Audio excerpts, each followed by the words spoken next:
Hey guys, what's up? How's everybody doing? Welcome back to No Huddle Fantasy Sports. Welcome back to another Thursday. It's week 2 of the NFL season. In this video, we're breaking down the Thursday night single game slate on Draftkings. This is the No Huddle Fantasy Sports Showdown Picks video here on the channel. So as we do every Thursday, we're going to dive into the Draftkings app here. We're going to talk about the Showdown slate tonight.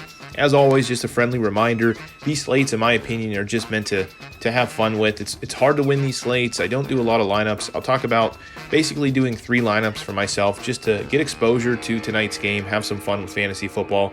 But as always, it's up to you guys. It's just my opinion on these. You do have to take some risk, in my opinion, when you play these Showdown slates. You kind of got to figure out who's going to be highly owned.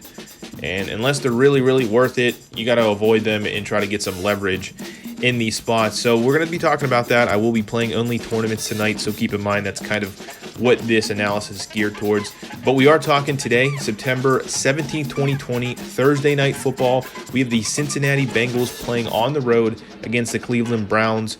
Kind of an up and down for both of these teams. Cincinnati looked pretty decent. Joe Burrow looked pretty decent week 1, whereas the Cleveland Browns against Baltimore looked horrendous. They look like, I guess, the typical Cleveland Browns of what you would expect from the past. Would things change here? Maybe. I mean, they were playing, the Cleveland Browns obviously were playing one of the best defenses in the NFL week 1 on the road in Baltimore. So a tough situation there. But overall, what are we looking at tonight? In general, no real weather concerns that I can see. Maybe a little bit of wind, but nothing that should affect the game from a weather standpoint. We are looking at currently a 43.5 over-under. So I would say a relatively low over-under for the NFL season in terms of NFL games. Anything 45 to 50 and above is kind of what you look for in terms of a high-octane, high offensive game. So we might not be getting that tonight, at least according to Vegas. Cleveland is the favorite, being that playing at home by a significant margin. Cleveland is -6 on this game, so a lot of points getting awarded towards Cincinnati here. Obviously, you're talking about, really 2 different situations. You have a rebuilding team in Cincinnati. Joe Burrow, their first-round draft pick, looked pretty decent week 1. They have A.J. Green. They have some young players on offense. A.J. Green, of course, not young. And then on the flip side, you have the Cleveland Browns, who kind of should be out of that rebuilding phase. They have a loaded on-paper offense, haven't been able to put things together. Baker Mayfield, first-round pick, also first overall pick, just like Joe Burrow. So a couple years in for him, kind of trying to put it all together, but haven't been able to do so yet. So pretty interesting tale here from both sides of the ball, both Ohio teams. So we're going to see how that plays out. An exciting slate nonetheless. So let's dive in here. Let's talk about this Showdown slate. As I mentioned, you're talking about getting leverage on these slates. It's not necessarily, this is weird to say, but hey, this guy's in a great spot, play him like you would do with regular DFS or regular main slates, simply because you're talking 2 total teams. So there's not really a way to differentiate if you just stick with the main guys here. So what are we looking at today? I think there's some good spots. I want to touch, though, I think for these videos, it's important to touch on some major statistics. But in general, what are the defenses? So we're focusing on offense here. What have the defenses been doing so far, at least according to week 1? So I focus a lot on Pro Football Focus, their grading system. The secondary of both teams has been quite the opposite. So Cleveland secondary graded out at 43.9. That's 31 out of 32 teams. So near dead last. Really bad for the Cleveland secondary. Whereas the Cincinnati secondary was the complete opposite. They graded out at 70.9, which was 3rd overall in football in the NFL. So a very good looking secondary week 1 for Cincinnati, a really bad looking secondary for Cleveland. On the flip side, it's kind of both defenses in terms of run have been pretty good. Cleveland's ranked number 1, even though they played the Baltimore Ravens, a team that runs the ball pretty heavy. They got destroyed through the air, but they were ranked 1st out of 32 teams in terms of a rush defense from Pro Football Focus. Cincinnati was ranked 11th out of 32. So overall, it looks like Cincinnati's defense was pretty good week 1. Cleveland's defense struggled in the secondary, but was very good against the rush. Now, that's 1 week of data. We don't have a lot. If you want to compare that to 2019, Cincinnati's defense really sucked, and Cleveland's defense was more known for their inability to stop the run. So take that into consideration. Things haven't really changed for Cleveland in the fact that they've actually lost some defensive players. They lost some players in their linebacking core, so they should technically be worse if anything, versus the run. Not so bad versus in their secondary, considering they return most players. But in general, just take it for what it is. That's the grades from week 1. Use those to your advantage, or at least put those into consideration. Now, other stats I would consider looking at here.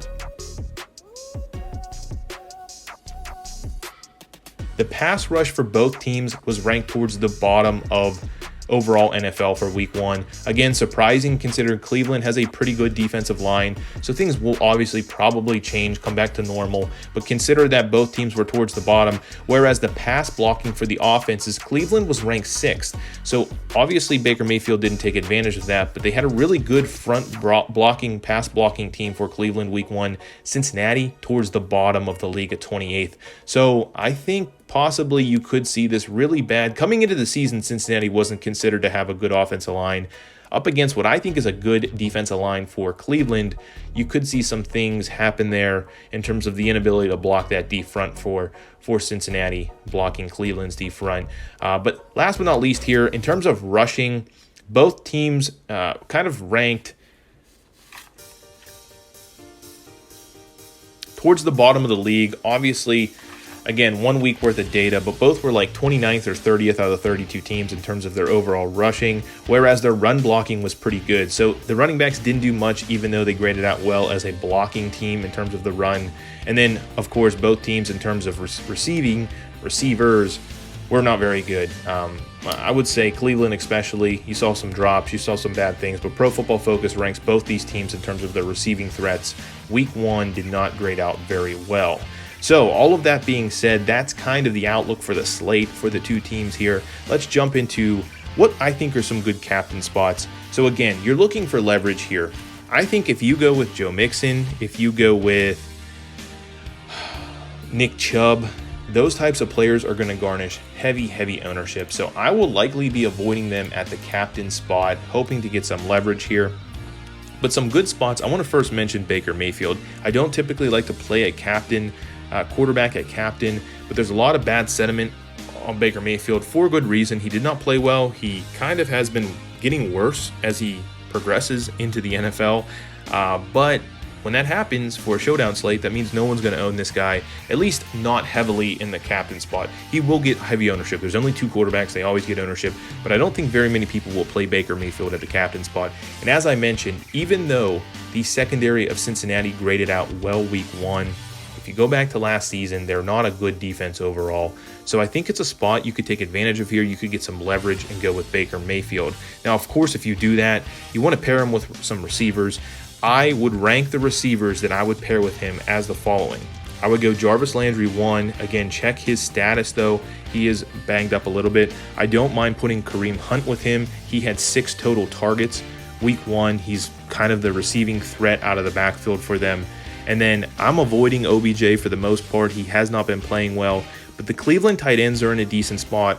Obviously, Austin Hooper at $6,800, decent spot for him. He didn't get very many targets week 1, but I will mention you can go with a secondary tight end here all the way down for $200. I think this is a great way to save some money if I can find him. Bryant for Cleveland. So Njoku did get injured. Njoku saw a good amount of snaps, caught a touchdown for them. Austin Hooper saw 76% of snaps. Again, why I would like him, but he only saw 2 targets, whereas Njoku caught that touchdown. Now, Bryant here saw, in the end of the day, 43% of the snaps, so he should continue to increase that number. Cleveland is committed to kind of that 2 tight end personnel. They want to play heavier sets, 2 running backs, 2 tight ends. So I think you're going to see Bryant, as opposed to the other backup tight ends, eat up a lot of what is missing from Njoku. Njoku still saw, even with his injury and everything else, like 30 or 40% of the snaps. So you could possibly see Bryant at $200 again, see 50% of the snaps, get a few targets. I like that for $200, and it helps you fit everyone else. But those are kind of the targets I want to aim or stack my Baker Mayfield with.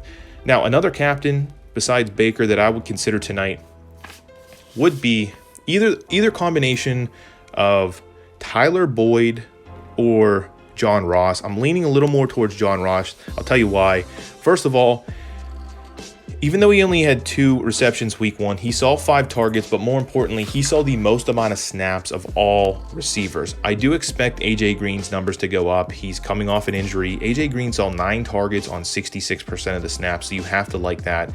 But Tyler Boyd, 81% of the snaps, 5 targets, and then you saw John Ross get 5 targets, and he saw 84% of the snaps. So even though you have Boyd and you had Green playing, you saw John Ross still with the most amount of snaps. So I'm going to favor him at $5,200 overall. Obviously, that jumps to $7,800 in the captain spot there. Just keep in mind, if you're going to play John Ross and expect a big game, make sure you do stack him with Joe Burrow, who is more expensive than Baker Mayfield, surprisingly there.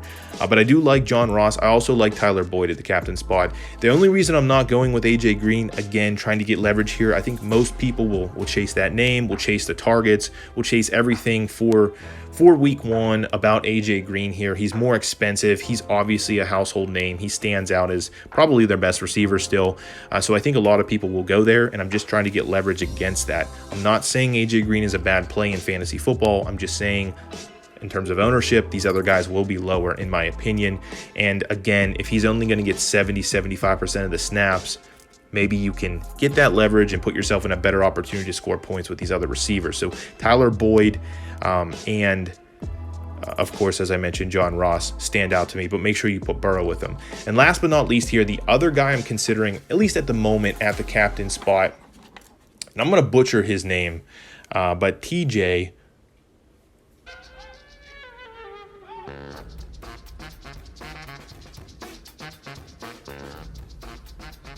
And the last guy I consider right now at the captain spot, obviously this could change. I'm going to butcher this guy's name, CJ Uzomah, if I'm pronouncing it correctly. He's the tight end for Cincinnati Bengals. They've gotten rid of Tyler Eifert. He's now their guy. I looked at the stats just to make sure this guy was obviously playing. He did play. He's playing 72% of the snaps week 1. He got 5 targets, had 4 receptions, 45 yards. So you have to like that. And again, thinking more logically on this game, I think that the Cincinnati, even though the Cleveland Browns didn't show on paper from Pro Football Focus a good pass rush grade, they were facing a good team there. I think they are a much better, a top tier team in terms of a defensive front and defensive line. I do think you're going to see a lot of pressure on Joe Burrow tonight. And as a result, receivers that are running shorter routes, your tight ends, are going to see a better opportunity to score, or a better opportunity to score points in terms of reception stuff. I think he's going to have to get rid of the ball fast. That's kind of the point here. So I do like this. And in addition to that, it's been known for years, for some reason, the Cleveland Browns cannot stop tight ends. If you go ahead, look up the past 2-3 years worth of data, tight ends scored a ton of points versus the Arizona Cardinals and the Cleveland Browns. More importantly, the Cleveland Browns have even given up and lost some of their best talent at linebacker, both from injury and just getting rid of them in the offseason. So there's really no one to cover these guys. So I really do like this spot for CJ Uzomah at $7,500 in the captain spot. Obviously saves you a ton of money. Pair him with Joe Burrow. You can go with Baker Mayfield, as I mentioned. And just putting together a lineup here with all of that said, these are kind of my top plays. I mentioned going with Bryant to save you some money.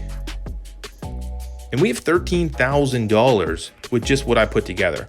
Obviously, you can spend more on some other players, but in general, this really works out well. If you go with your Landry, you still have $5,900, so you don't necessarily even have to go with Bryant there. The last thing I will say is it's a good spot for kickers tonight. I don't know how this game's going to shape up, but it's a low-scoring affair. Both offenses are susceptible at best.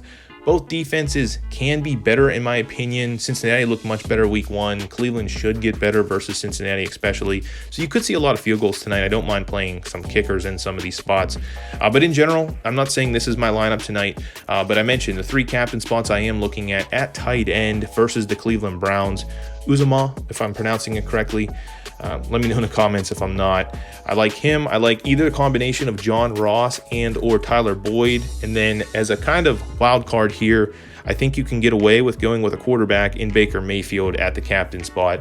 Not a lot of people will do that, especially at captain. So good spot for him. But in general, that's what I'm looking at for the Showdown slate. Again, be careful. This is Showdown. It's a 1-game slate. Don't expect to take the world on fire here.